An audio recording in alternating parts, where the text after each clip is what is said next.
अगर मैं बात करूँ तो लाइफ एक बोरिंग है और सेंसेबल है। और आप समझते हैं कि देखो, कहने को ज़िंदगी में हर एक चीज़ चलती है। आपका हर एक फेज़ आपको सिखाता है। मैं प्रत्येक जीव के बारे में बात कर रहा हूँ, प्रत्येक एनिमल की बात कर रहा हूँ, प्रत्येक बीइंग के बारे में। तो मैं एक चीज़ समझो, जो फील और फ्लो है, फील और फ्लो, ठीक है, फील और फ्लो ये हर जगह चलते हैं। फील मतलब क्या है? एहसास। कोई भी एलिमेंट, देखो दो चीज़ें बहुत चलती है, पूरी दुनिया में घूमती रहती है, bright money and common money. देखो मनी का मतलब केवल ये है फ्लो, एक ऐसी चीज़ जो फ्लो कर रही है। एक मतलब कि एक फ्लो ऐसा है जो ब्राइट है, जो दिव्य है, और एक फ्लो जो ऐसा है जो कॉमनली सामान्य है, मानवीय है, प्रभावित है, ठीक है। तो ये दो तरह के फ्लो जो है फ्लो करते हैं। अब यहाँ पे समझना क्या है? ब्राइट मनी जो दिखता नहीं है, ब्राइट का मतलब ये है जो दिखे ना, कॉमन का मतलब जो दिखे, साधारण बात। अब यहाँ पे हमें समझना क्या है, मेजरली क्या समझना हमें क्या अंडरस्टैंडिंग होती है। देखो, लाइफ का हर एक फेज़ आपको सिखाता है, हर एक phase, every type of phase आपको सिखाता है। कहने को मैं अगर यहाँ पे असलियत बताऊँ, देखो मैं क्यों कई बार मैं अपने आप को इंटेलिजेंस कहता हूँ, क्योंकि इंटेलिजेंट कहता हूँ, इतना इंटेलिजेंट कि मुझे नहीं पता क्यों नहीं, क्योंकि रियलिटी में मुझे नहीं पता।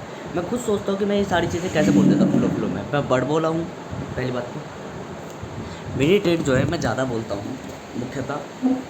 पर ये ट्रेड भी ऐसी है कि हकीकत में जब मैं दुनिया को देखता हूँ और जब मैं क्या बोलते हैं, ज़्यादातर जो मैं अधिकांश व्यक्तियों से दोस्ती नहीं बना के रखता, बहुत न्यूनतम से बना के रखता हूँ। और जब मैं अधिकांश से दोस्ती नहीं बना के रखता तो मैं बोलता भी ज़्यादा नहीं, मैं सिर्फ उतना ही बोलता हूँ जितना बोलने लायक है। हाँ, इतना ज़रूर है, व्यापार के टाइम पे मैं फ्रेंडली बोल रहा हूँ आजकल, वो भी चेंज हो जाएगा, क्योंकि अभी जो मैं काम कर रहा हूँ वो गरीबों वाला काम कर रहा हूँ। गरीबों का मतलब मेरी एक सोच है कि छोटे से बड़ा बनाया जा सकता है, छोटे से बड़ा बनाया जा सकता है।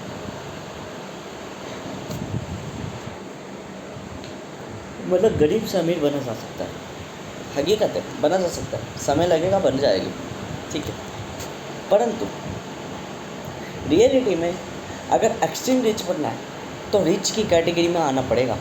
This is the phase of life कि एक मिडल टाइम होगा ही होगा जब आपकी जेब में इतना पैसा पड़ा हो, इतनी संपदा पड़े हो, इतना रिसोर्स पड़ा हो, इतनी need of full value fulfil हो रही हो कि अब आपको उस नीड एंड वैल्यू को कमाने के लिए काम नहीं करना पड़ रहा हो।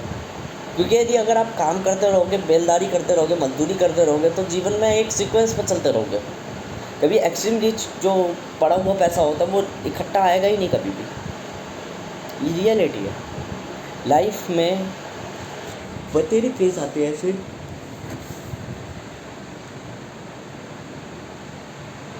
जो सिखाते हैं।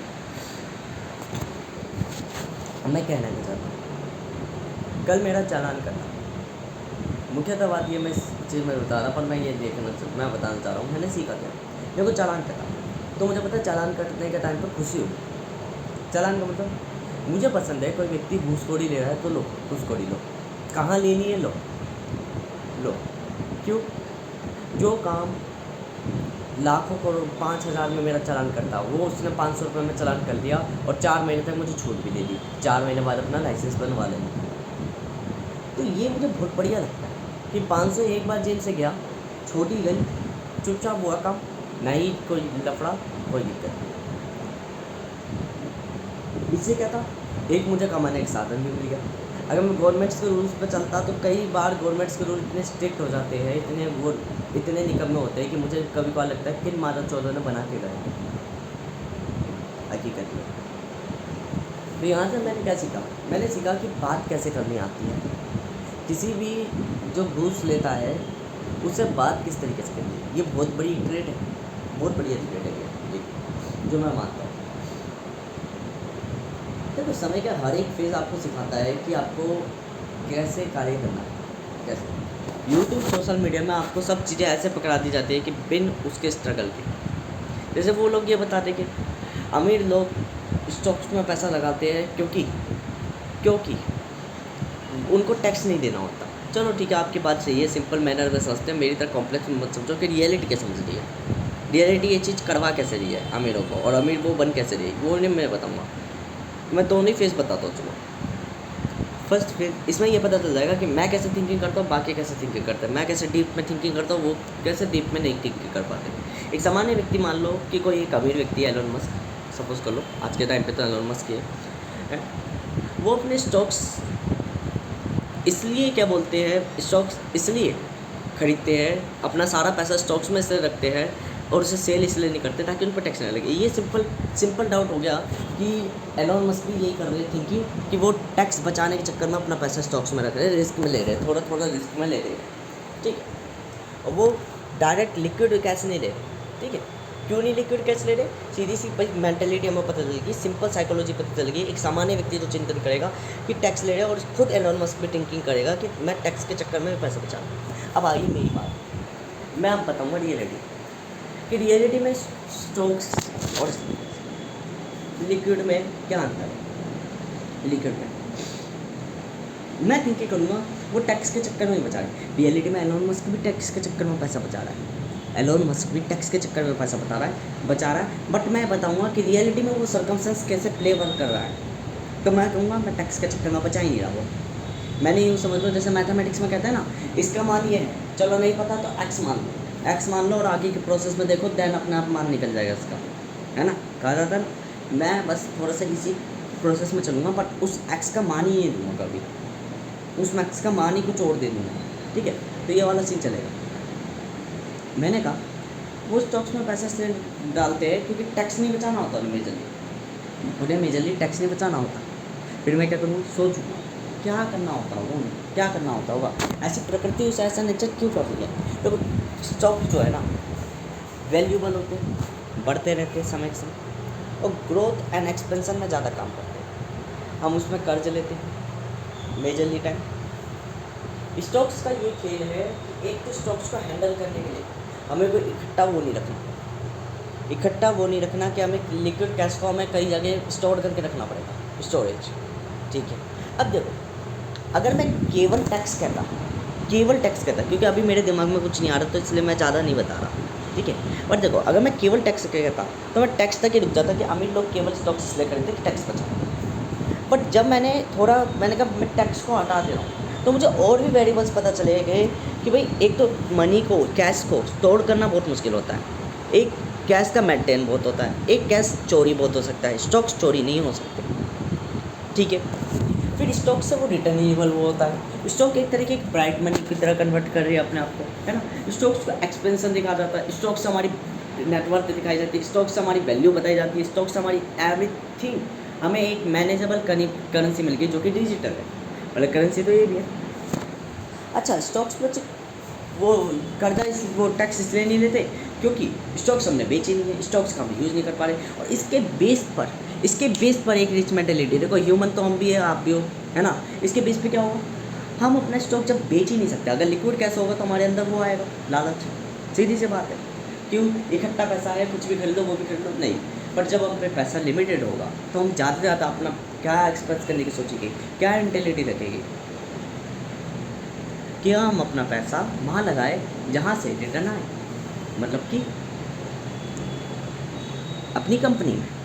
देखो, इतनी मेंटेलिटी, अभी इससे भी ज़्यादा बता सकता हूँ मैं, अगर मैं आधा घंटा ठहर जाऊँ, थोड़ा सा अपने दिमाग को भी फ्रेश होने दूँ, क्योंकि मैं अभी सो के उठा, ठीक है, सो के उठा तो मेरा दिमाग रिफ्रेशिंग कर रहा है, तो अभी इतना दिमाग में नहीं लाएगा कैलकुलेशन। बट अगर मैं और तो 10 मिनट आधा घंटा यूँ सोचूँ और यूँ बस आराम से बैठ करूँ, तो धीरे धीरे मैं इतनी पढ़ते खोल दूँगा कि कोई व्यक्ति नहीं खोल सकता। खुद एलोन मस्क तक नहीं जानता होगा कि मेरी स्टॉक्स इतना काम करती है, खुद नहीं जानता होगा, वो तो सिर्फ स्टॉक्स केवल टैक्स के मामले से रोक रहा है। मैं इस तरह तक की डीप अब देखो इससे फ़ायदा क्या है। देखो, शेयर मार्केट वो क्या बोलते हैं, सोशल मीडिया में आपको आसानी से बता देंगे कि स्टॉक्स जो है वो क्या बोलते हैं, स्टॉक्स इसलिए खरीदते हैं जो हम मिडल लाइफ वाले इसलिए नहीं खरीदते क्योंकि हमें रिस्क का डर होता है। वो रिस्क लेते हैं क्योंकि उनको लिक्विड फंड हैं और शॉर्ट टर्म फंड हैं, म्यूचुअल फंड में मिड कैप, लार्ज कैप और स्मॉल कैप, इन सब चीज़ों में अलग अलग टाइमिंग के हिसाब से डालते हैं। मैंने अब भी तो कहा कि टाइमिंग परचेस कर रहे हैं भाई, बोलो। मैंने कहा ना कि टाइमिंग परचेस कर रहे हैं। एक व्यक्ति मनी की वैल्यू और नीड को फुलफिल करता है। मनी इज़ अ रिसोर्स, वो मानता है, बल्कि मनी सबसे बड़ा इल्यूजन है। ऐसी टाइम एक सबसे बड़ा इल्यूजन है। मैं कहता हूँ टाइम को एक अमीर व्यक्ति मानता है। वो टाइम के बेस पर मैं अगर SIP कर रहा हूँ तो SIP में उतने की करूँगा 500-1000 की, जिसको मैं यूँ ही उड़ा देता हूँ चाय कॉफ़ी में, क्योंकि चाय कॉफ़ी मेरे लिए फेवरेबल नहीं है, तो मैं उसको इन्वेस्ट कर रहा हूँ। यदि मेरी कोई कीमती चीज़ है, जैसे मेरा व्यापार हुआ, तो मैं 1 रुपया भी नहीं लगाने का SIP में। वो 10 करोड़ ही क्यों ना दे रिटर्न, मुझे ज़्यादा ही क्यों ना रिटर्न दे, मैं नहीं लगाने का। क्यों? मैं अनप्रिडिक्टेबल चलता हूँ। हो सकता है कि मैं 50 करोड़ कमा लूँ अपने बिजनेस से, हो सकता है कि मैं 1 करोड़ ही कमा पाऊँ अपने बिजनेस से, बट अगर मैं अपना 10 को लगा देता तो फिक्स है 10 ईयर, पर ये कभी भी 50 करोड़ आ ही नहीं सकते। और लाइफ में तो ऐसा भी सीन है कि स्टॉक्स आपकी SIP भी कितनी कितना हो, वो भी जीरो होगी, कम इंटेंसिटी के साथ। मैं कहता हूँ कैलकुलेटेड रिस्क इतना लिया जाता है। कोई लोग कहते हैं रिस्क लगा दो, रिस्क लिए बिना काम नहीं चलता। तो पहले जब मेरे दिमाग में बतेरी जगहों से ये आ रहा था, रिस्क ले लो, रिस्क ले लो, रिस्क ले लो, मैंने कहा मैं नहीं लगा रहा रिस्क, पैसा मेरा है, तुम्हारा नहीं है, तुम्हारे बाप का क्या जा रहा है, ठीक है। उस समय तो मैं इसी तरीके से बोलता था, है। तो मैंने कहा मैं नहीं लगाऊंगा रिस्क। मेरी हमेशा से सोच ये है, जहाँ कम से कम रिस्क हो वहीं लगाओ कैलकुलेटेड रिस्क, मतलब सोच समझ के रिस्क करो। हर एक व्यक्ति, प्रत्येक व्यक्ति क्या कहता है, पहले तो कैलकुलेशन करता रहता है, एक व्यक्ति रिस्क करता रहता है। दोनों ही मेरे फेस है, मेरी ही लाइफ के दोनों फेज है, ठीक है। परंतु मेरा मानना यह है, रिस्क लो तो कैलकुलेटेड लो, मतलब सोच के लो, समझ कर लो और अक्लमंदी से लो। अब यहाँ पे हमें समझना क्या, मेजरली हमें समझना क्या। अब देखो, जो हमें समझना है, कहने को तो स्टॉक्स में भी रिस्क है। कैसे? आपने स्टॉक्स को जाके वो ले लिया लोन, देखो मरेगा कौन? देखो एक चीज़ तो मैं बता दूँ, एक गरीब व्यक्ति के संग हनन होना प्राकृतिक है। क्यों प्राकृतिक है? क्योंकि वो अपने आप को बदलना नहीं चाहता। उसकी उपस्थिति ऐसी है कि अगर देखो, सीधी सी बात है, अगर एक गरीब व्यक्ति को तुम टेंस करते हो, किसी एक पत्थर को तुम अगर गर्म करते हो, मतलब हीट पे रखते हो, तो वो अपना रूपांतरण करेगा। अब यहाँ पे 3 तरह की स्टेट आती है। एक पत्थर को जब आप गर्म कर रहे हो तो उसके अंदर वो क्वालिटी ही नहीं है कि वो वहाँ पे वो हो जाए, तो वो बिल्कुल डिस्ट्रॉय हो जाएगा, समाप्त हो जाएगा, उसके कण बिखर जाएंगे, बिखर के उसी में मिल जाएंगे जो अमीर होगा, मतलब उसका पूर्ण रूप से हनन कर लिया, वो समाप्त हो चुका, मृत्यु हो चुकी उसकी, अब कुछ नहीं।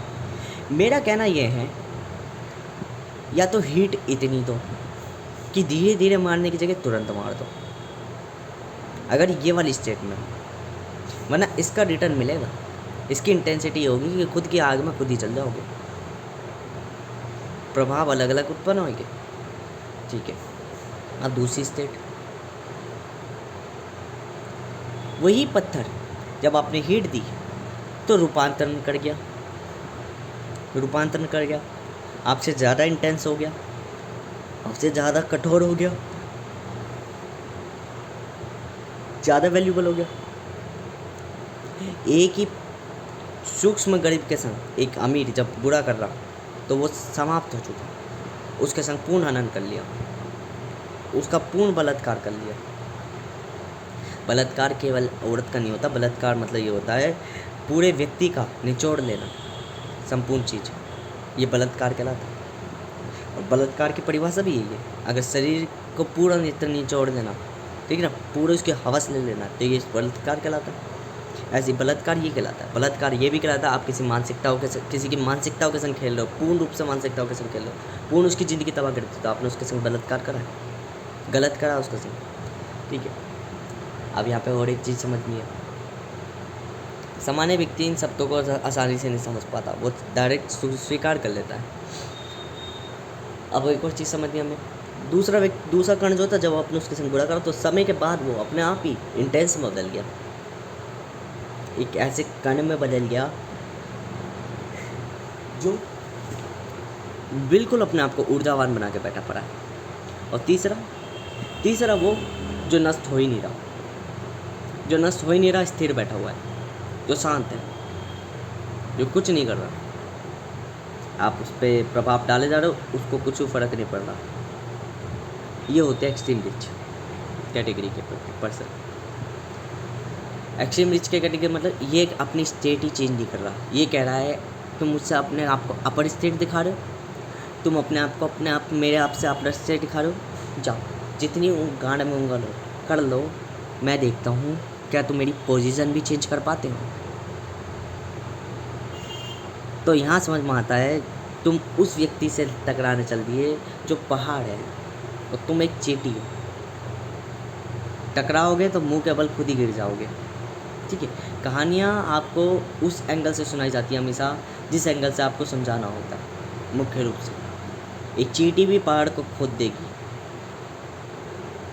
एक चींटी भी पहाड़ से टकरा के मुंह मोड़ के चले जाएगी। जो कहानियाँ मैं रियल बताता हूँ, ठीक है, मैं कोई कल्पना ही नहीं बता रहा खाली। तो ऐसे पत्थर एक्सट्रीम रिच कैटेगरी के कहते हैं जिसमें कोई माइका लाल भी, अमीर व्यक्ति भी कुछ कर नहीं सकता, उखाड़ नहीं सकता।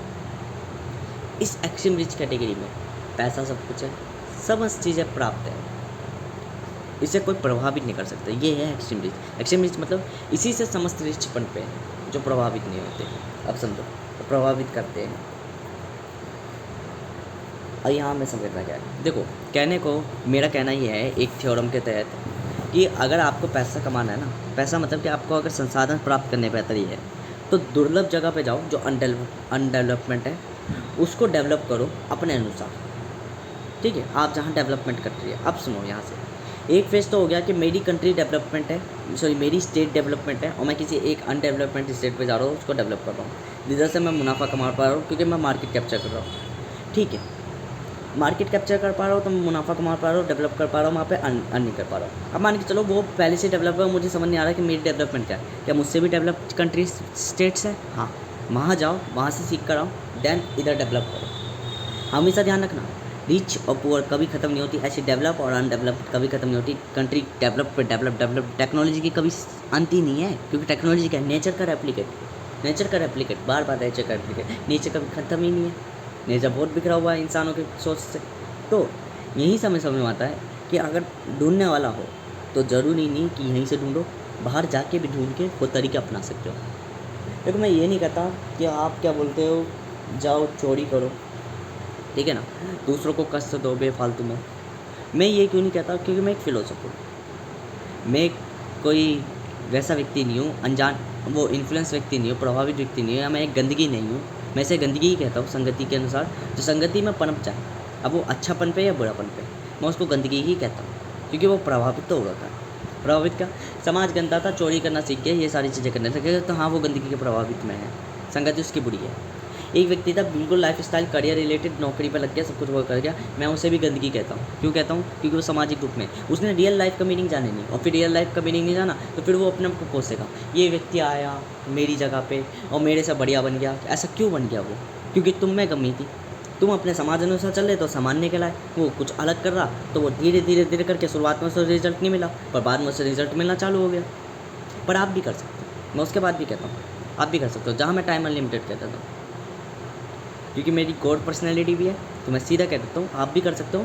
अगर कोई व्यक्ति 10 साल पहले मेहनत करके आपको अब अमीर दिख रहा है और आप कह रहे हो कि वो अमीर है मैं गरीब क्यों, तो सीधी बात है अभी आपके पास टाइम है, अब आप चालू करो, 10 साल बाद आप अमीर पाओगे, हो सकता है उसके बच्चे उसको गरीब बना दे, ठीक है, तो फेस चेंज हो जाएगा और आप अमीर पाओगे। पर क्या करोगे?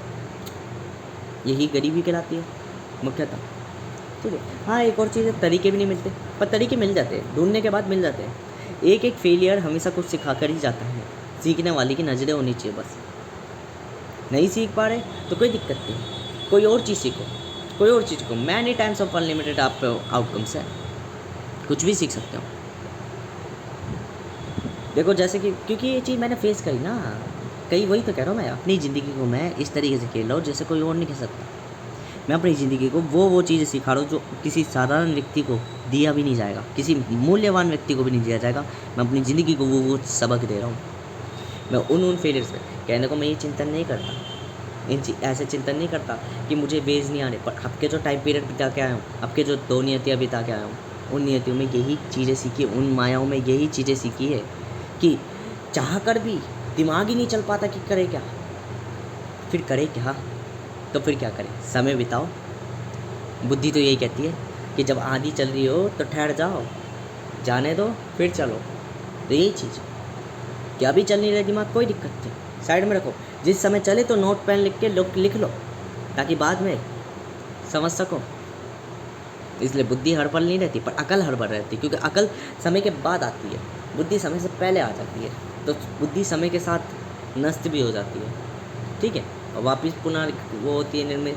पर अकल समय के बाद आती है, उम्र के बाद आती है, और अकल मेरे को 19 वर्ष के बाद ही आएगी पूर्ण रूप से, जिसे कहते हैं अकलमंदी, ठीक है। इंटेलेक्चुअल एंड इंटेलिजेंस में अंतर होता है। इंटेलिजेंस यूनिवर्सली प्ले होती है, इंटेलेक्चुअल वर्ल्ड द्वारा तय होती है, ठीक है। वर्ल्ड का ही फॉर्म ऑफ जो इंटायर फॉर्म होती है वो इंटेलेक्चुअलिटी होती है। अकल समय के बाद आती है, समय सृष्टि के अंतर्गत चलता है, समय से परे, समझ चीज़ों से परे। इंटेलिजेंस नाम की एक चीज़ है, बीइंग है, इटर्निटी जो है वो इंटेलिजेंस, बुद्धि नाम की एक व्यक्ति है। व्यक्ति मतलब कि ना कोई नर ना कोई नारी, ठीक है। अब हमें क्या समझना है, ये चीज़ें समझ ली। अब स्टॉक्स जो है ना, अगर मान के चलो एक ने स्टॉक्स ले लिया उधार में, ठीक है। देखो मिडिल क्लास वाले क्यों वो होते हैं, मान लो लोगों की मान के उसने स्टॉक्स ले लिया वैसे कि भाई स्टॉक्स में पैसा लगा लिया। स्टॉक में भी कौन सा, म्यूचुअल फंड, लिक्विड फंड, इन सब चीज़ों में। सपोज करो म्यूचुअल फंड, लिक्विड फंड में लगा लिया, और आप ये सोचो आपके पास करोड़ों की संपत्ति है और आपने मान लो कि लगा लिया। तो इतना आसान भी नहीं है कि स्टॉक्स में पैसा लगाना। सपोज करो आपकी एक कंपनी है और आपने स्टॉक्स में पैसा लगा रखा है, मतलब म्यूचुअल फंड्स में पैसा लगा रखा है, और ऐसे म्यूचुअल फंड में जो बढ़िया है, जैसे कॉर्पोरेट बॉन्ड्स वगैरह, जिनकी रिस्क बहुत कम है, ठीक है। अब आपने इसमें पैसा लगा रखा है, देखो कैलकुलेटेड रिस्क है, रिस्क कैलकुलेटेड है। आपकी कंपनी के स्टॉक्स या आपके कंपनी के शेयर्स, उनका आपका पैसा, आपको कोई चीज़ खरीदनी है, आप गए वहाँ पे क्या बोलते हैं बैंक के पास, आपने लोन ले लिया, ठीक है। अब आप उसको इंटरेस्ट भी पे कर रहे हो आपके शेयर से, स्टॉक से, और गवर्नमेंट टैक्स भी नहीं लगा पा रही क्योंकि आपने सेल नहीं करा, ठीक है। अब आप इंटरेस्ट पे कर रहे हो, वो स्टॉक से इंटरेस्ट पे होता चल जा रहा है। अब मुझे पता, सिर्फ बताई इतनी ही चीज़ें गई है, इससे ज़्यादा नहीं बताएगी। तो इससे ज़्यादा चीज़ें कैसे बताई जाएगी, जब खुद फील करा जाएगा। फील कैसे करा जाएगा, मेरा पैसा लग रखा है, ये सारी चीज़ें हो रही है। सपोज करो मेरी कंपनी डाल हो गई, मेरी कंपनी गिर गई, मेरे सारे स्टॉक की वैल्यू गिर गई। अब क्या होगा, क्या मैं उन सब चीज़ों के कर्जेदार हो जाऊँगा? हाँ, कर्जेदार हो जाऊँगा। पर मैंने तो स्टॉक्स बेच रखे थे, उसमें मेरी गलती थी या बैंक की गलती थी?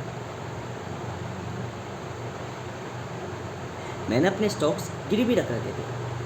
अब वो मेरे स्टॉक्स को कुछ भी कर सकती थी उस समय तक। मेरे स्टॉक्स को रेंट पे भी दे सकती थी, मेरे स्टॉक्स को वो भी कर सकती थी, मेरे स्टॉक्स को बेच भी सकती थी अगर मैं उनका पैसा रिकवर नहीं करता, ठीक है। बट अगर मैं उनका पैसा रिकवर करने को तो वो मेरे स्टॉक्स मेंटेन करके रखती, नेचुरली से बात है। अब एक चीज़ बताओ, इसमें लॉस किसका है, क्या बैंक का लॉस है या मेरा लॉस है? मेरा लॉस, अगर मैं यूँ कहूँ कि भाई, मैं अगर यूँ कहूँ कि अगर इधर 2 स्टेटमेंट रखे कि हम जज के पास गए, 2 स्टेटमेंट रखिए, जज के पास बैंक कह रही है कि बैंक इन्होंने हमसे लोन लिया था शेयर्स के बदले, अब इनके शेयर्स गिर गए, अब हम क्या करें? जज कहता, यही चीज़ जज चेप देता एक उसमें एक टाइम, मतलब एक ज्यूरी में ये चीज़ हुई थी कि जज यूँ कहता, अगर बाई चांस इसके स्टॉक्स बढ़ जाते, प्राइस अप हो जाता, बिल्कुल अप हो जाता, तो आप किधर की साइड, तो आप किसकी सब के, तो क्या आप वो पैसे जो थे आप अपना लोन का हिस्सा काट के वो दे देते इनको? कहते नहीं। तो लॉस भी हुआ तो क्या, बैंक का लॉस हुआ, बैंक मतलब गवर्नमेंट का लॉस हुआ। अब एक चीज़ मुझे बता दो, कैसे कह सकते हैं कि हम स्टॉक्स जो है स्टॉक्स के जो पैसे हैं, जो अमाउंट है, वो बैंक के लिए सबसे प्रॉफिटेबल है। जो इंटरेस्ट है वो स्टॉक्स में से कटता रहेगा, कुछ ना कुछ तो खेल होगा डीपली मैनेजेबल खेल, जो कि मैंने जोड़ा होगा किसी चेन द्वारा। सपोज करो मैंने एक रियल इस्टेट ली, अब हम ये चीज़ नेगलेक्ट करते थे, ये सोच हटाओ पहले, क्योंकि ये सोच नेगेटिव है। इस नेगेटिव सोच को हटाओ कि लॉस होगा। सपोज करो एक रियल इस्टेट ली, रियल इस्टेट के प्राइस बढ़ने ही बढ़ने हैं, हमेशा बढ़ने ही बढ़ने हैं। मैंने वो रियल इस्टेट लोन पे रख लिया, लोन पे रख के अब उस पर लोन ले लिया। अब वो ज़मीन जो है बैंक के पास गिरवी रखी हुई है, ठीक है, और उसके बीच पे मैंने लोन ले लिया।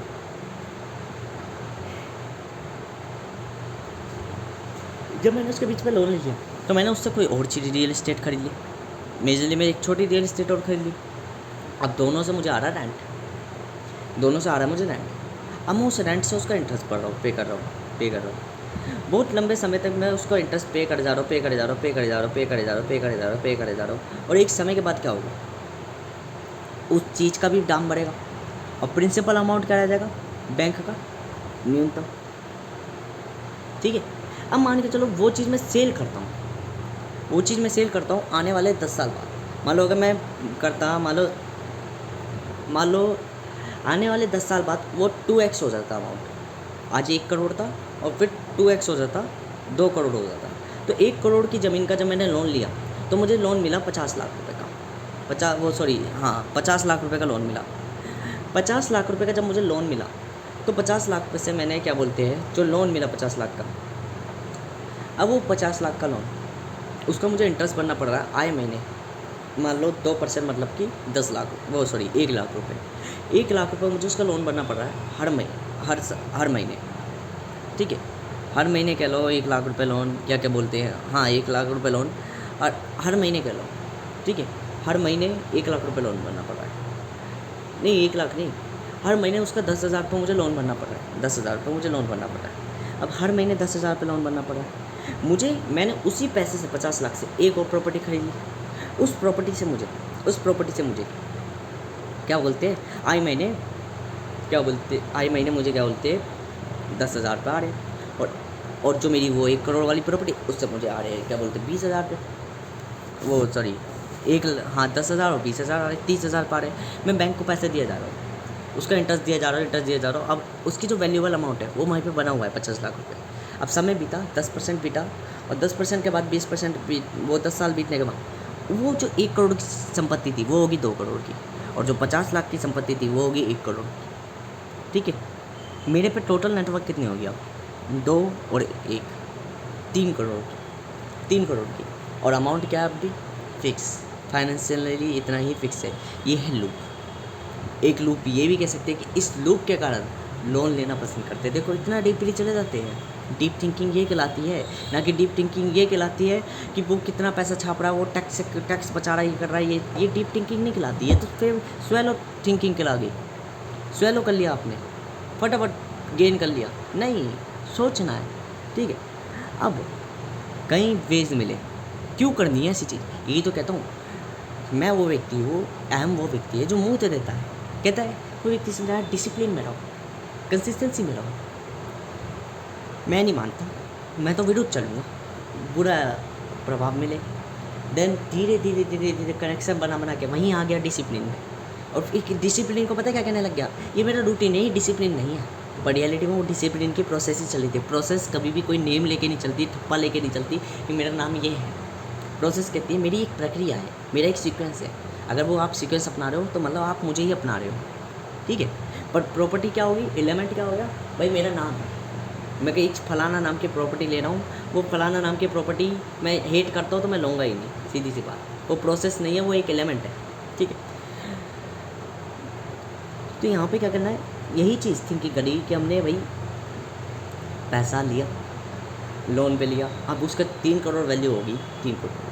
अब समझो, जो पैसा मेरा 1.5 करोड़ रुपये, 1.5 करोड़ को अगर मैं बेचता, 1.5 करोड़ को मान लो मैं बेच देता और 1.5 करोड़ पे मेरा लोन लगता 20% माने 1.5 करोड़ का मतलब कि 15 लाख दूनी 30 लाख। 30 लाख रुपये मुझे बैंक को GST में देना पड़ता है, इंटरेस्ट देना पड़ता, मतलब इनकम टैक्स का रिटर्न। तो तकरीबन मेरे पे कितना बचता, 1 करोड़ 20 लाख। ठीक है, 1 करोड़ 20 लाख रुपये बचता। अब 1 करोड़ 20 लाख में से मैंने 50 लाख रुपये दिए,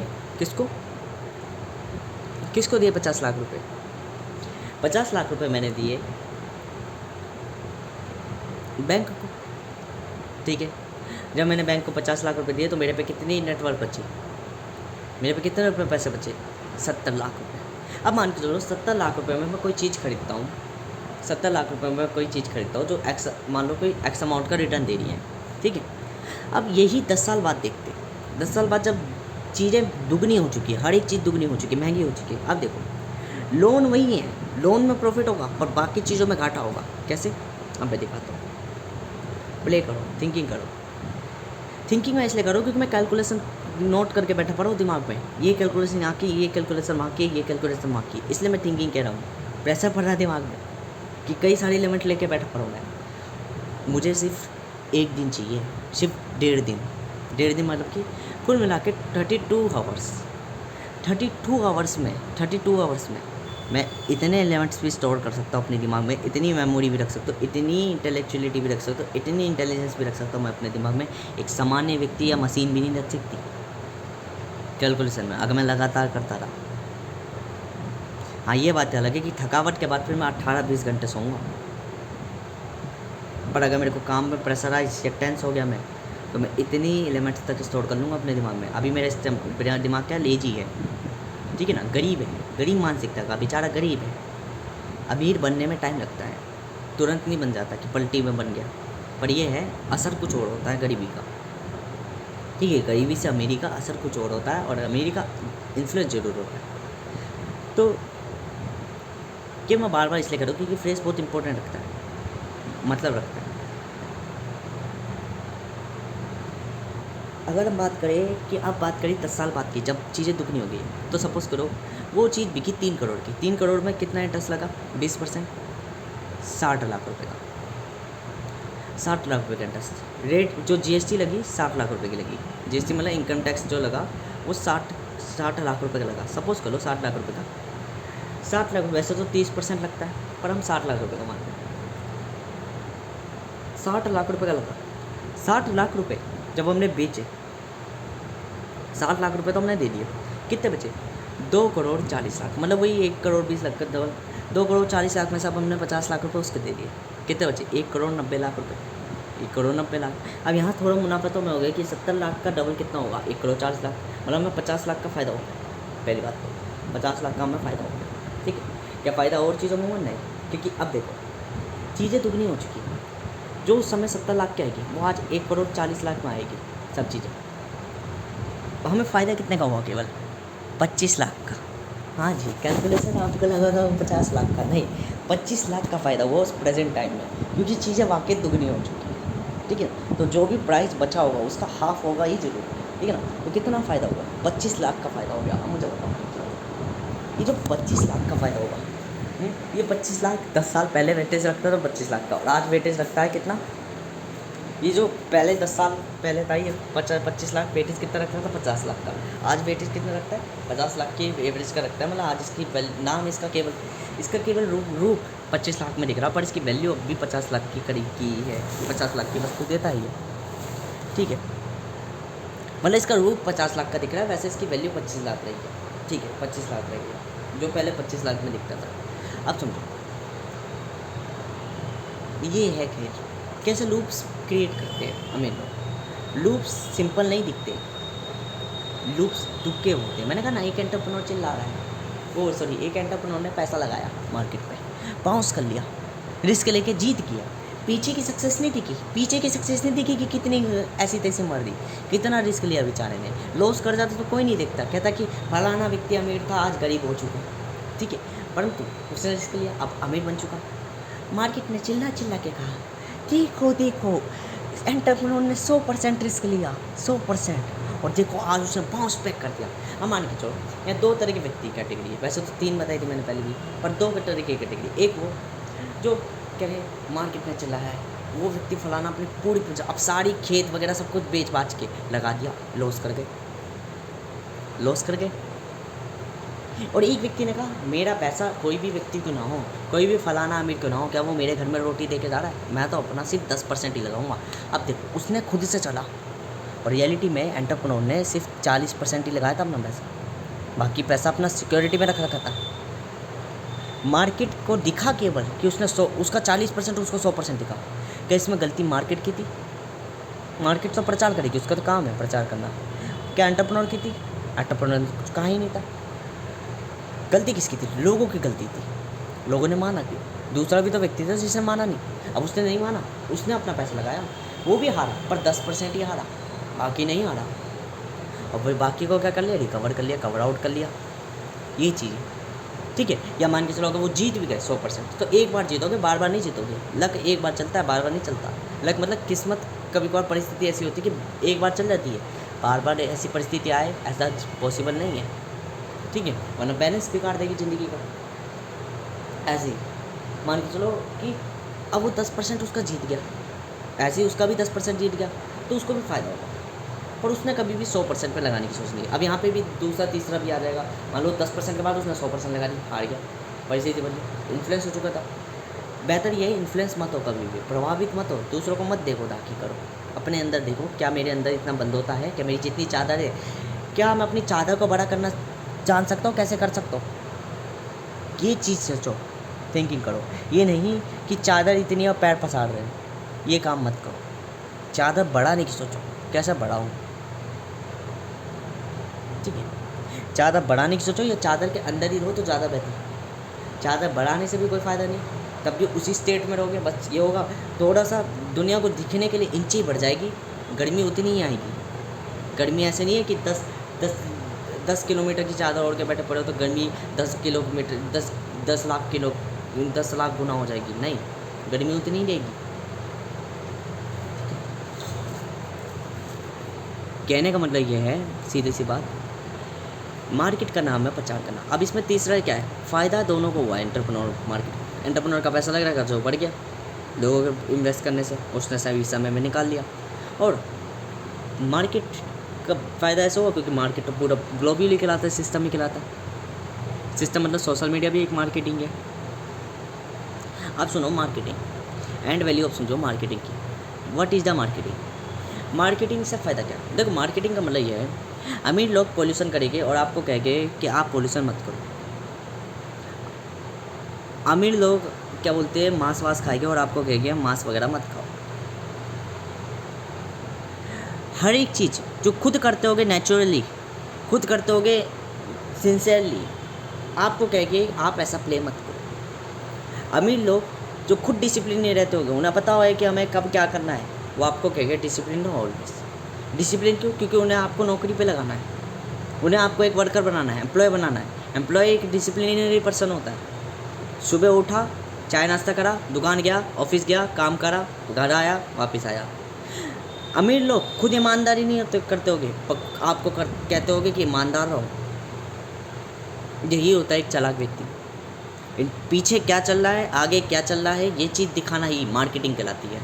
मतलब बैक एंड और फ्रंट एंड को बिल्कुल डिस्कनेक्ट रखना, ये मार्केटिंग कहलाती है। और रियल लाइफ नेगोशिएटिंग कहलाती है कि बैक एंड और फ्रंट एंड को बिल्कुल जॉइंट रखना, कनेक्टेड रखना, कि बैक एंड से फ्रंट एंड कैसे बन रही है। बस फिल्मों में पीछे क्या चल रहा है वो बिल्कुल अलग है, आगे क्या दिख रहा है वो बिल्कुल अलग है, क्या प्रोसेस द्वारा दिख रहा है वो एक पार्ट रियलिटी कहलाती है। मैंने कहा था ना कि रियलिटी बीच की कहलाती है, ना कि एंड की। फ्रंट एंड में जो दिख रहा है वो रियलिटी नहीं है, ना ही जो बैक एंड में दिख रहा है वो रियलिटी है, वो प्योर रियलिटी है। आइडियलिस्ट एंड मटेरियलिस्ट के बीच में जो आइडियलिस्ट एंड मटेरियलिस्ट है, ये रियलिटी है लाइफ। आपको कहा जाएगा आप ईमानदार रहो, सब कुछ रहो, आप बिल्कुल ये क्या बोलते हैं ड्रग्स वगैरह मत लो, ये लो, पर सिस्टम ही ड्रग्स से पैसा कमा रही होगी। ये रियलिटी, यही मार्केटिंग कहलाती है। मार्केटिंग का रियल लाइफ मीनिंग क्या है? यही मार्केटिंग का रियल लाइफ मीनिंग है कि मार्केटिंग में जो चीज़ रियल है उसको दुबका देना, और जो चीज़ फेक है उसको रियल दिखा देना, मार्केटिंग कहलाती है। आप किसी भी चीज़ में देख लो, ये मेरी थ्योरम अप्लाई हो ही रही होगी इमीजिएटली। क्यों अपनाई होगी? क्योंकि मार्केटिंग को कहा जाता है माया। मायाएं छलावा दिखाती है, जो ये आज की नहीं चल रही, नाम बदल गया है केवल, पर चल पौराणिक युगों से रही है। ठीक है ना? ये मायाएं कुछ भी दिखाती है, कुछ भी। आप तप कर रहे होगे तो समझो, कोई व्यक्ति तप करते हो उसको ऐश्वर्य नहीं प्रकट हो रही। ठीक है, कोई व्यक्ति तप करते हो उसे हुसन पड़ी प्राप्त नहीं हो रही, उसे दिख रही है, एहसास हो रहा है, उसकी वासना उसको जागृत कर रही है, मन उसका जागृत भटका रहा है उसको। ठीक है, वास्तविक में कोई नहीं है। आप तप कर रहे हो, तप मतलब आप ध्यान लगा रहे हो। ध्यान लगाते लगाते आपको लगा एक सुंदर नारी सामने खड़ी है, नग्न वस्त्रों में। ठीक है, मतलब न्यूनतम वस्त्रों में। और आपको वो करिए, वो कोई नहीं है, वो वायु है, नालायक वायु है वो। आपका मन उसको इस तरीके से दिखा रहा है जैसे कितनी सुंदर नारी हो, वो आपको छू रही है बदनों में, ठीक है। तो ये केवल मन का खेल है। आंखें खोल ली तब टूट गया, और आंखें खोलते ही दिख जाएगा कि कोई ऐश्वर्या नहीं थी, कोई वो नहीं थी, ठीक है। और एक और चीज़ भी है, ये तो होती है मार्केटिंग। अब देखो कई जगह ऐसा भी होता है रियलिटी पे कि आंखें खोलती असली में प्रकट हो जाती है चीज़ें। असली में कैसे? मान लो हो सकता है वहाँ पे कोई एक औरत हो, वो आपको देख कर आकर्षित हो रही हो कि ये व्यक्ति कितना तप कर रहा है, वो भी आपके संग तप कर रहा हो, तो हाँ हो सकता है। अगर तो वहाँ क्या बुद्धिमानी है? बुद्धिमानी दोनों तरफ है, दोनों तरफ है। यदि आप अपना लक्ष्य चुन लो, या वरना आपने जो तप करा है उसका कुछ गलत नहीं जाएगा, उस तप के बदले में आपको एक बेहतर नारी मिल जाएगी। बेहतर नारी मतलब बेहतर जीवन। आपने बेहतर जीवन के लिए तो कर्म करा था, तो बेहतर नारी मिल गई। तो वहाँ पे भी दोनों चीज़ें। पर अधिकांश व्यक्ति मार्केटिंग दिखाती है, आपको सामाजिकता दिखाएगी, समाज में जीना सिखाएगी। समाज में जब जीना सिखाओगे, आप समाज से पढ़े जाओगे तो आपको भ्रम दिखेगी दिखेंगे। ये मायाएँ हैं, मार्केटिंग एक प्रक्रिया है जो कि अपने आप को दिखाती कुछ और है और होती कुछ और है। ये अपने आप को परफेक्ट दिखाएगी, और परफेक्ट में ही सिस्टम चल रहा है, बट रियलिटी में इम्परफेक्ट है। ये इम्परफेक्ट कैसे है? ये लोग अपने आप को दिखाएंगे, देखो कितनी बढ़िया टीम है हमारी, कितने बढ़िया लोग हैं हम, पर अधिकांश पीछे हम देखेंगे ये अपने आप को गाली गलौज कर रहे होगी, इनके आपस में नहीं बनती। ये वो ख़ानदान है जो अपने आप को दिखाएगा हम कितने सुख संपन्न ख़ानदान है। हमें देखो हमारी लड़ाइयाँ झगड़ाइयाँ कुछ नहीं है, घर में जाके देखो तो रंडी कोसा चल रहा है इनके यहाँ पे। ये सब चीज़ें चलती हैं क्योंकि सुख दुख तो हम जानते हैं प्राकृतिक तत्व है। एक अमीर व्यक्ति इस चीज़ को जान जाता है कि पूरी दुनिया इम्परफेक्ट है, ये परफेक्ट बन के दिखा है। अच्छा एक चीज़ बताऊँ मुझे, फिर जो कारें निकलती है, जो बढ़िया बढ़िया सिस्टम निकलते हैं, जो बढ़िया बढ़िया टेक्नोलॉजी निकलती है, वो इतनी परफेक्टेड होती कैसे? वो प्रोडक्टिव कैसे होती है? तो आपने सही पकड़ा, वो प्रोडक्टिव होती है ना कि परफेक्टिव। और हाँ, प्रोडक्टिव ऐसे हो रही है वो क्योंकि एक व्यक्ति किसी चीज़ में परफेक्ट है, मतलब कईयों पे किसी चीज़ में इम्परफेक्ट है, तो किसी चीज़ में काबिल भी है, स्किलफुल भी, टैलेंटेड भी है। अधिकांश व्यक्ति जो इन्फ्लुएंस होता है वो परफेक्ट होता है। इन्फ्लुएंस जो होता है, प्रभावित जो होता है वो परफेक्ट होता है, क्योंकि वो अपनी कल्पना में परफेक्ट होता है, किसी पर्टिकुलर चीज़ में परफेक्ट होता है। ऐसे वो परफेक्ट मैच करके हम इम्परफेक्टिविटी को अपने डिस्ट्रॉय कर देते हैं, इम्पेरेबिलिटीज़ को डिस्ट्रॉय कर देते हैं। और मैंने कहा था एक बार के बाद चेंज भी ग्रोथ में कन्वर्ट हो जाता है। तो या तो टाइम को अकेले बढ़ा लो, या टाइम को मिलकर बढ़ा लो, तो टाइम कम लगेगा, ठीक है ना। तो ये जब कंपाउंड या तो इस चैन से बढ़ा लो या इस चैन से बढ़ा लो, बात यही है। डिस्टेंस जितनी लेंथ होगी वही टाइम कहलाता है। मान लो टाइम मतलब ये एक हाथ है, ये एक हाथ है, ये तीसरा हाथ है, ये चौथा हाथ है। अब देखो इस 4 गुना कर दो इसका हाथ का, तो इतनी लेंथ होगी। अब इसी हाथ को यूँ यूँ यूँ यूँ ये 4 गुना कर दो, ये टाइम हो गया। ये अकेले की ग्रोथ है, अकेले का चेंज है। ये संयुक्त चेंज है, संयुक्त टाइम है, बट टाइम की इंटेंसिटी कम लगी, ठीक है। आपके कंपैरिजन में अगर देखा जाए तो अकेले में जो ग्रोथ करोगे उसमें लंबा समय लगा, उसमें 4 गुना समय लगा। यहाँ पे सिर्फ चौथाई समय लगा, पर 4 जनों ने करा, ठीक है। ये है परफेक्टिव चीज़ कि चीज़ें इल्यूज़न बनती कैसे। इल्यूज़न ऐसे ही मेक होता है। कंप्यूटर आपका सबसे बड़ा इल्यूज़न है, टाइम आपका सबसे बड़ा इल्यूज़न है, मनी आपकी सबसे बड़ी इल्यूज़न है, बट ये इल्यूज़न बनते कैसे हैं? ये सॉफ्टवेयर एक सबसे बड़ा इल्यूज़न है। ये बनते कैसे हैं? एक हार्डवेयर को कनेक्टेड करके। हार्डवेयर समय के संग रूपांतरण कर रहा है, तो वो भी एक इल्यूज़न मेक कर रहा है, ठीक है। अपना रूप बदल रहा है, क्योंकि रूप कोई नहीं बदलता, सिर्फ चीज़ें संयुक्त होती है, मिलती है और नए रूप धारण करती है। रूप धारण करना ही सबसे बड़ा इल्यूज़न कहलाता है, यही मार्केटिंग कहलाती है। आप उसका रूपांतरण करते हो, एवरी टाइम चेंज करते हो, ऐसी चीज़ जो दुनिया को चाहिए। बस इल्यूज़न ऐसे ही बनते हैं, समय के साथ बनते हैं इल्यूजन्स, या यूँ कह लो कि समय खुद एक इल्यूज़न है। इल्यूज़न कुछ नहीं, एक कनेक्टर को दूसरे कनेक्टर से लिंक करना, जो विदाउट इल्यूज़न ही कहलाता है। कोई चीज़ लिंक नहीं होती आपस में रियलिटी में, पर हम उसे लिंक दिखाते हैं। कंप्यूटर के अंदर जो डिजिटलाइज चीज़ें चल रही है, फंक्शन चल रही है, हम कहते हैं energy can be created not be destroyed. वो फ्लो करती है, रियलिटी में वो फ्लो करती ही नहीं है। एनर्जी क्रिएटेड होती है और तुरंत डिस्ट्रॉय होती है। कैसे? पुश और पुल का खेल चल रहा है हर जगह, इंट्रैक्शंस का खेल चल रहा है। पॉजिटिव इंट्रैक्शन, नेगेटिव इंट्रैक्शन का खेल चल रहा है हर जगह। वोल्टेज अप एंड डाउन हो जा रही है, जिसके कारण मान लो तुमने एक सिग्नल दिया, वो सिग्नल आगे जाके इलेक्ट्रॉनिक ट्रांसलेशन करा, देन वहाँ पे चेंजिंग हुई, फिर देन चार्जिंग हुई, और देन पिक्सल्स पे हमें पिक्चर दिखने लग गई एक ट्रांजिस्टर ऑन होगी। ये समझ चीज़ें बैकएंड में ऐसे चलती है प्योरली में। आइडियलिस्ट वो मार्केटिंग है जो दिखती है, जो होती नहीं है। ये एक बहुत बड़ी मार्केट है जिसे पूरी सिस्टम चला रहा है। पर मैं अब भी कहना चाहूँगा, एंटरप्रेन्योर वो है जो खुद से जानता है, केवल मार्केट के भरोसे नहीं रहता है। नारायण वही है जो अकल और बुद्धि से काम लेता है, ना कि छड़ावों में मोहित होकर प्रभावित होकर कार्य करता है। इसलिए मैंने कहा था एक रिच और एक्सट्रीम रिच में ये एक अंतर भी हो जाता है। और एक रिच जो होता है इन्फ्लुएंस होता है, परंतु वो प्रणाली उसी के अपना रहा होता है एक्सट्रीम रिच की, जो इन्फ्लुएंस नहीं हो रहा होता। जैसे रिच पर्सन क्या होगा, रिच पर्सन पैसे को अहमियत देगा, कहेगा पैसा ही सब कुछ है, पैसा है सब कुछ मिलेगा, ठीक है। एक एक्सट्रीम रिच पर्सन के पास ज्ञान भी होगा, पैसा भी होगा, समझ चीज़ें होगी। एक रिच पर्सन केवल ज्ञान और पैसे को ही सब कुछ महत्व देगा। एक एक्सट्रीम रिच पर्सन जीवन को भी सब कुछ चीज़ों को वो संपन्न देगा, मतलब वो सब में PhD करा हुआ है, पर उसे टाइम भी ज़्यादा लगा है, इसे टाइम कम लगा है। ये चालाक था, वो था, पर ये एक ही चीज़ में PhD करके बैठा है और ये अपने आप को महारथी समझ रहा है। समय अगर इन दोनों के आपस में टकराई, एक्सट्रीम रिच और रिच में, तो ये ध्यान रखो, एक्सट्रीम रिच वो परछाया है जिसका रूप ये छाया है, वो स्वरूप है। निपटाने में ज़्यादा टाइम नहीं लगाएगा, क्यों? देखो, इसके पास है पूर्ण ऊर्जा, उसके पास है अर्ध ऊर्जा। अर्ध ऊर्जा मतलब कि बढ़ती घटती ऊर्जा। बढ़ती घटती ऊर्जा का खतरनाक शॉक वेग ज़्यादा होता है एज़ कम्पेयर टू एक समांतर ऊर्जा का। विभवांतर ऊर्जा बहुत खतरनाक होती है, विभवांतर ऊर्जा पनपती भी नहीं इतनी जल्दी, समांतर ऊर्जा पनप जाती है। अल्टरनेटिव करंट ज़्यादा खतरनाक है डायरेक्ट करंट से, ये हमेशा ध्यान रखें। अल्टरनेटिव करंट आपको क्या लगता है कि मार नहीं रहा तो अल्टरनेटिव करंट खतरनाक है? अल्टरनेटिव करंट ज़्यादा खतरनाक है।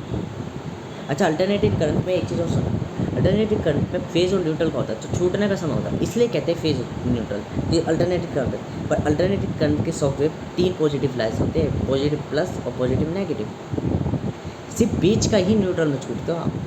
तो ये कहने वाली बात है कि आप छूटने के चांसेस है, डायरेक्ट में छूट नहीं पाते, ठीक है। पर अल्टरनेटिव में जो सॉफ्ट करंट होता है वो एक्स्ट्रा होता है, पोटेंशियल होता है एज़ कम्पेयर टू क्योंकि फ्लक्चुएट कर रहा होता है डिफरेंस। मान लो मैं न्यूट्रल से पॉजिटिव किया तो पॉजिटिव 1 था मेरे पास, 1 यूनिट थी। अगर मैं नेगेटिव किया तो नेगेटिव 1 था, 1 यूनिट थी। अब मेरे पे चांसेस क्या है, अगर मैं न्यूट्रल पर आ रहा तो 1 यूनिट है। अगर मान के चलो मैं नेगेटिव हुआ और न्यूट्रल छूट गया तो 2 यूनिट का डिफरेंस आ गया, 2 यूनिट का करंट मिलेगा, डबल शॉक। अगर मेरी कंटेंसिटी या मेरा मटेरियल केवल पॉजिटिव फेस को झेलने वाला है तो मुझे 2 का यूनिट का फ़र्क मिलेगा, क्योंकि डिफरेंस नेगेटिव से काउंट होगा। समझ में आएगा कि डिफरेंसेस बहुत मैटर करते हैं। एनर्जी के फ्लो की ऊष्मा में कितनी परिवर्तित होगी, उतनी ही जितनी विभिन्नता बड़ी होगी, जितनी मिसवेरिएबिलिटी बड़ी होगी। मार्केटिंग केवल और केवल एक इल्यूजन है, केवल और केवल इल्यूजन। रियलिटी में जो चलता है वो नेचर के लॉ चलते हैं, नेचर का इन्फ्लुएंस चलता है, ठीक है। इन्फ्लुएंस ऑफ नेचर या नेचर के लॉ चलते हैं। अब नेचर के लॉ को अगर हम नेचर के इन्फ्लुएंस में कह दें, ठीक है, इन्फ्लुएंस ऑफ नेचर मतलब नेगोशिएटिंग को मैं कहता हूँ, ठीक है। नेचर जब इन्फ्लुएंस करे, प्रकृति जब इन्फ्लुएंस करे तो वो मैं उसको सामान्य भाषा में नेगोशिएटिंग कहता हूँ, ठीक है। नेगोशिएटिंग का मतलब ये होता है, क्या बोलते हैं, भटकाना अपने रास्ते से। और मार्केटिंग का मतलब ये होता है आपको कुछ और दिखाना। तो दिखाने वाली चीज़ जो है वो सामाजिक है। जब सामाजिक इन्फ्लुएंस देखे, सामाजिक प्रभाविता देखते, सोशल इन्फ्लुएंस देखे तो ये है मार्केटिंग। और अगर नेचुरल इन्फ्लुएंस देखे तो ये है नेगोशिएटिंग। मार्केटिंग हमेशा जो होता है वो दिखाती नहीं, नेगोशिएटिंग कनेक्टेड रखती है, लिंक रखती है। कैसे? फिल्म में पीछे कुछ और चल रहा है और दिख कुछ और रहा है, ये मटेरियलिस्ट से डायरेक्ट आइडियलिस्ट में कन्वर्ट कर देगा। मटेरियलिस्ट मतलब आप आइडियलिस्ट को अपना कर कभी भी ये अंदाज़ा नहीं लगा सकते कि पीछे क्या चल रहा होगा, कभी नहीं लगा सकते। आपको एक एक्टर गुटखा खाते हुए दिखाएगा और अपनी सेहतमंद दिखाएगा, रियलिटी में आप गुटखा कितना भी खा लो आपकी सेहत वो बनेगी ही नहीं, क्योंकि वो वाकई में गुटखा ही नहीं खा रहा, मतलब दिखा बिल्कुल झूठ रहा है। वो कहेगा आपको कि क्या बोलते हैं, अमीर लोग कहेंगे आप CO2 इमिशन मत करो, आप वो मत करो, देश को वो रखो, हमें वो हो रहा है, पर हकीकत में वो खुद इतनी CO2 इमिट कर देगा जितनी आप पूरे जीवन में नहीं कर पाओगे। ये है मार्केट, ये पूरी दुनिया है जो चलती है अपने। और एक है नारायण जो अकेला है, वो क्या कहता है, ऐसी चीज़ बना रहा हूँ जो चीज़ दुनिया को दिखती है, तो हाँ दिखेगी अलग, कारक अलग होगा, पर उसके पीछे की प्रक्रिया। मान लो अगर वो तुम्हें क्या बोलते हैं प्रोटीन ना खाकर, तुम्हें मांस ना खाकर सब्जियां खाकर खा रहा है, तो हाँ सब्जियों से आपका शरीर बनेगा, क्योंकि सब्जियों के अंदर अमीनो एसिड्स होते हैं, प्रोटीन नहीं होता डायरेक्ट, प्रोटीन नहीं होता डायरेक्ट जो आपको कॉम्प्लेक्स मिल जाए डायरेक्ट, पर अमीनो एसिड्स वो होते हैं एसेंशियल जो आपको मिलते हैं। वो आपको बैलेंस डाइट पे डिपोजिट करेगा, वो आपको ऐसी चीज़ों पे डिपोजिट करेगा जैसे डिसिप्लिन हो गया, डीप वर्क हो गया, इन सब चीज़ों पे। ये सब नेचुरली, ये भी एक पार्टी है मार्केटिंग। मार्केट में धंधा बनाने के लिए ये चीज़ भी कही जाती है। अच्छी बुरी चीज़ें दोनों दिखाई जाती हैं, पर बुरी चीज़ें पीछे दुबकाली जाती है, अच्छी चीज़ें सामने बढ़ बढ़ के दिखाई जाती है। और अच्छी चीज़ें ही सबसे ज़्यादा, फ्री की चीज़ें सबसे ज़्यादा खतरनाक होती है।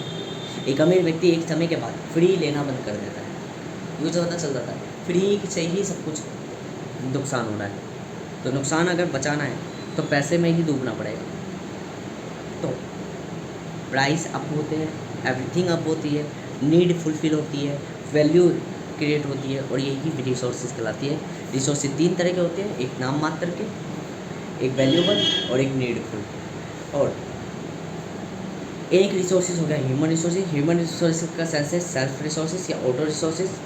और एक हो गया हेटेरो रिसोर्सेज। हेटेरो रिसोर्सेज में प्रत्येक चीज़ आ गई, ये घड़ी भी आ गई, ये गद्दी भी आ गई, ये सोफ़ा भी आ गया, ये गेट भी आ गया, समस्त चीज़ें जो मेरे उपयोग में आती है, ये हेटेरो रिसोर्सेज कहलाएगी। मेजरली ये बात है।